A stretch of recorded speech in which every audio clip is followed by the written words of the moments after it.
गरीदा फारूकी साहब, अब जारी बात है जो भी इस किस्म की पॉलिटिकल सिचुएशन होती है उसमें सबसे इंपॉर्टेंट बात होती है कि are you reading the situation correctly.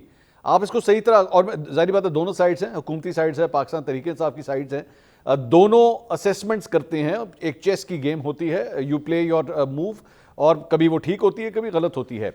Imran Khan साहब की लग ये रहा है कि असेसमेंट ये है कि जनाब मैं बहुत ज़्यादा लोग लेकर आऊँगा, मैं लाखों की तादाद में लोग लेकर आऊँगा, इतना प्रेशर डेवलप होगा कि गवर्नमेंट जो है वो घुटने टेकने पे मजबूर हो जाएगी, क्योंकि मैं इतना पॉपुलर हूँ। ये जारी बात है, ये मैसेज उनको कन्वे भी किया जाता होगा।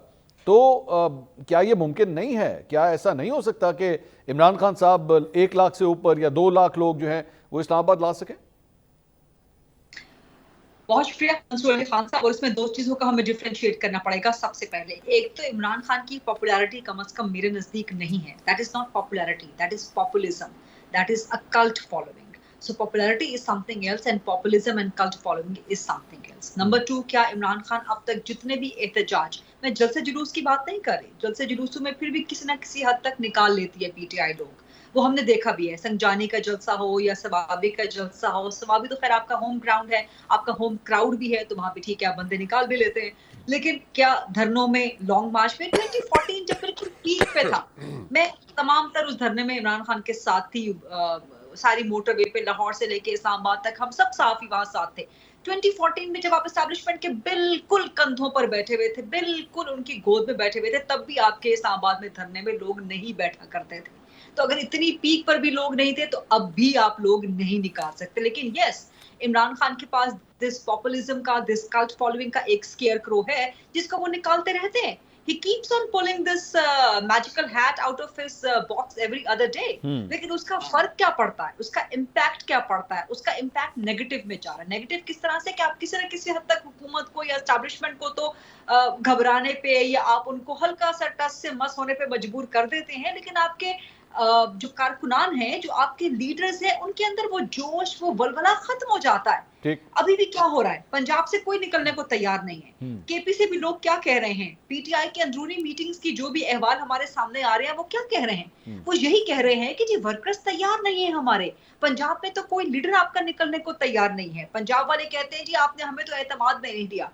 तो लोग इस वक्त इमरान खान निकालने की पोजीशन में नहीं है। लेकिन यस, इस्लामाबाद का जो एक पीसफुल सिक्योरिटी का ऑरा है, हुकूमत उसको डिस्टर्ब नहीं करने देना चाहती। इसीलिए हुकूमत की सतह पे नहीं, एस्टैब्लिशमेंट की सतह पे पैगामात जरूर गए। वो आपको पता है, अली अमीन गंडापुर के जरिए गए, बैरिस्टर गौहर के जरिए गए। उसमें से एक गुडविल जेस्चर आप कह लें या एक सीबीएम कॉन्फिडेंस बिल्डिंग मेजर के तौर पे जमानत प्रेजेंट कर दी गई तोशाखाना 2 केस में। लेकिन इमरान खान उससे भी नहीं माने। अब सवाल तो ये पैदा होता है कि आज जो इमरान खान से मंसूब बयान आया, जो कि पीटीआई डिनाई कर रही है, लेकिन जितने भी रिपोर्टर्स हैं जो अडियाला जेल में मौजूद थे, वो सब कह रहे हैं कि इमरान खान ने ऐसी बात की है। तो when it comes between PTI and credible reporters, so of course me being a journalist would stand with and would go by what the reporters are reporting. तो मैं तो उसको ट्रस्ट करूंगी। So वो जो स्टेटमेंट सामने आई है और उससे पहले भी जो मुतालबात सामने आए हैं, क्या ये एनआरओ नहीं है?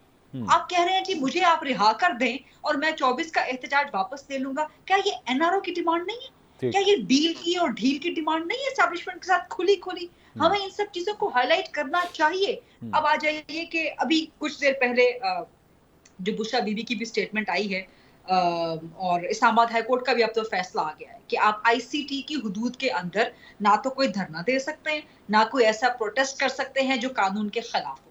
अब दफा 144 लगी पड़ी है इस्लामाबाद पिंडी में, तो कानून के मुताबिक दफा 144 के तहत तो आप 3-4 लोग कहीं इकट्ठे नहीं कर सकते। इस्लामाबाद हाई कोर्ट का भी फैसला आ गया, तो अब तो पीटीआई जनाब पड़ गई है पसूड़ी में। अब तो पीटीआई निकाल ही नहीं सकती ना लॉन्ग मार्च ना धरना, और उनके पास भी एक अच्छी फेस सेविंग आ गई है कि जी इस्लामाबाद हाई कोर्ट ने इजाजत नहीं दी। लेकिन जो बुशरा बीबी की स्टेटमेंट है उसमें सारी बातों को छोड़ दिया। जो उन्होंने सऊदी अरब के बारे में इंतहाई गैर मुनासिब और गलत बातें की हैं, और जो एक तरह से इल्जामात आयद किए हैं, ये मेरे लिए बहुत अलार्मिंग, बहुत तशवीशनाक और बड़ी हैरानकुन कहना चाहिए कि नहीं, क्योंकि शेर असल मरवत ने इससे पहले मेरे ही प्रोग्राम में इस तरह का स्टेटमेंट दे दिया था। बड़ा बुशरा बीबी जो कि इमरान खान की अहलियां हैं, वो अगर इस किस्म की बात कर रही हैं, इसका मकसद क्या है, इसके पीछे एजेंडा क्या है? ये बड़ी खतरनाक गुफ्तगू है जो उन्होंने की है।